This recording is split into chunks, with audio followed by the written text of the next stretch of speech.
হাওয়ায় ভাসছে যুদ্ধের গুঞ্জন। শোনা যাচ্ছে ইরানকে সমুচিত জবাব দেবে ইহুদিবাদী রাষ্ট্র ইসরায়েল। এমনটাই খবর ওয়াশিংটন পোস্টের। যদিও ওয়াশিংটন পোস্টের পক্ষ থেকে এ ইস্যুতে ইসরায়েলের সরকার, মার্কিন গোয়েন্দা সংস্থা CIA, প্রতিরক্ষা গোয়েন্দা সংস্থা এবং যুক্তরাষ্ট্রের কেন্দ্রীয় গোয়েন্দা দপ্তরে যোগাযোগ করা হলেও কোনো মন্তব্য আসেনি। হোয়াইট হাউসের জাতীয় নিরাপত্তা কাউন্সিলের একজন মুখপাত্র ব্রায়ান হিউজ অবশ্য সম্ভাব্য হামলার প্রসঙ্গ এড়িয়ে গিয়ে বলেছেন, প্রেসিডেন্ট ট্রাম্প ইরানকে পরমাণু অস্ত্রধারী শক্তি হিসেবে দেখতে চান না। তিনি এটা কখনো অনুমোদন করবেন না। ইরানের সঙ্গে যুক্তরাষ্ট্রের মধ্যে কিছু ইস্যু রয়েছে এবং সেগুলো দীর্ঘদিন ধরেই রয়েছে। আমাদের প্রেসিডেন্ট সেসব ইস্যু শান্তিপূর্ণ আলোচনার মাধ্যমে সমাধান করতে চান, কিন্তু ইরানের যদি আগ্রহ না থাকে সেক্ষেত্রে তো আর তিনি অনির্দিষ্টকালের জন্য অপেক্ষা করতে পারেন না। মোট কথায় আমেরিকা থেকে শুরু করে ইসরায়েল ও তার বন্ধু মিত্রদের মাথা ব্যথার বড় কারণ ইরানের ধারাবাহিক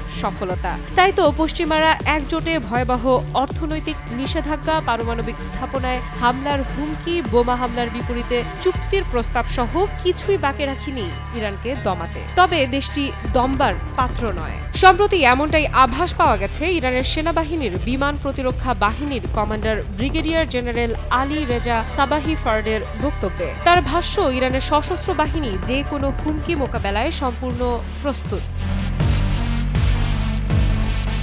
ব্রিগেডিয়ার জেনারেল আলী রেজা সাবাহি ফার্ড বলেন, দেশের সশস্ত্র বাহিনী এবং এয়ার ডিফেন্স ফোর্স যে কোনো হুমকি মোকাবেলার জন্য প্রস্তুত, কারণ সামরিক ক্ষেত্রে ইরান স্বয়ংসম্পূর্ণ।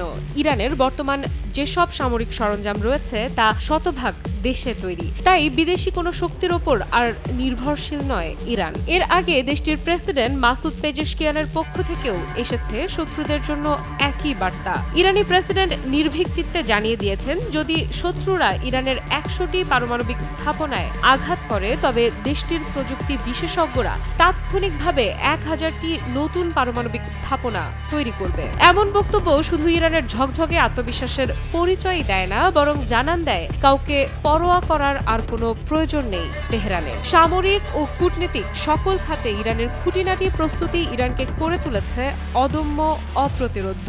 ইরানের বিপ্লবী গার্ড ক্রপস বা IRGC-র deputy commander brigadier general Ali ফাদাভিও উচ্চারণ করেছেন শত্রুদের জন্য সবচেয়ে ভয়াবহ হুমকি। তিনি ঘোষণা দিয়েছেন, ইসরায়েলকে উচিত জবাব দিতে অপারেশন ট্রু প্রমিস 3 যথাযথ সময়ে পরিচালিত হবে। অপারেশন ট্রু প্রমিস মূলত শত্রুর জন্য দুঃস্বপ্নের নাম। সঠিক প্যাড আর সঠিক তথ্য দিয়ে এসব সামলে নিব এক হয়ে।